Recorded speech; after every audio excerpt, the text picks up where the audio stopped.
Hello दोस्तों, आज हम लोग देखेंगे ऑक्सफोर्ड बेसिक इंग्लिश ग्रामर का एक्सरसाइज 8। इनमें से मटेरियल नाउन को चुनकर लिखें। आपको पता है मटेरियल नाउन जिसे हम गिन नहीं सकते, सिर्फ उसे माप या तौल कर ही ले सकते हैं, उसे हम मटेरियल नाउन कहते हैं।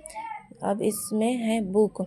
जो बुक है इसे हम गिन सकते हैं, तो ये हमारा, और बुक कहने से जाति का बोध हो रहा था, ये हमारा जातिवाचक संज्ञा होगा, जो मटेरियल नाउन नहीं होगा। यहाँ पर इंक को हम गिन नहीं सकते हैं, इसे माप कर या तौल कर लिया जाता है। तो मैं यहाँ आंसर लिख दिए। अब यहाँ जो इंक है ये हमारा मटेरियल नाउन होगा। अब यहाँ है पेन। पेन को हम गिन सकते हैं। पेन कहने से ये पूरे जाति का बोध हो रहा है, तो पेन जो हमारा है, यह पेन हमारा मटेरियल नाउन नहीं है, ये हमारा जातिवाचक संज्ञा है, यानी कॉमन नाउन है।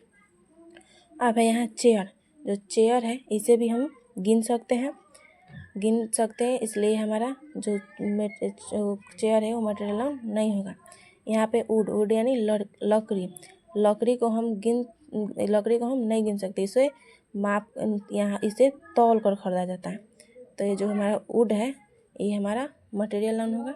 अब ट्री को हम गिन सकते हैं, इसलिए हमारा मटेरियल नाउन नहीं होगा। यहाँ पे मैंगो को भी हम गिन सकते हैं। मैंगो है, इसको हम माप कर या इसको हम तौल कर खरीदते हैं, तो तौल कर खरीदते हैं, इसका मतलब है हमारा मटेरियल नाउन होगा। अब यहाँ है ईग को हम गिन सकते हैं, इसको हम गिन कर खरीदते हैं, इसलिए हमारा मटेरियल नाउन नहीं होगा। यहाँ पे राइस को हम गिन नहीं सकते हैं, इसको तौल कर खरीदते हैं, तो ये हमारा जो राइस है ये मटेरियल नाउन होगा। यहाँ पर ब्रेड भी हमारा मटेरियल नाउन ही होगा। अब है यहाँ पे वाटर भी हमारा मटेरियल नाउन होगा, क्योंकि हम इसे नहीं गिन सकते। और जो ऑयल है वो ऑयल भी हमारा मटेरियल नाउन होगा। अब है गोल्ड को भी हम तौल कर खरीदते हैं, इसलिए ये हमारा गोल्ड भी मटेरियल नाउन होगा। जो लव है ये एब्स्ट्रैक्ट नाउन है, इसे हम सिर्फ महसूस कर सकते हैं। ये जो हमारा एप्पल है इसे भी हम तौल कर खरीदते हैं। यहाँ पे बटर भी हम तौल के खरीदते हैं। अब है टी मतलब चाय भी हम गिन कर नहीं पीते हैं। यहाँ पे कप को हम गिन सकते हैं।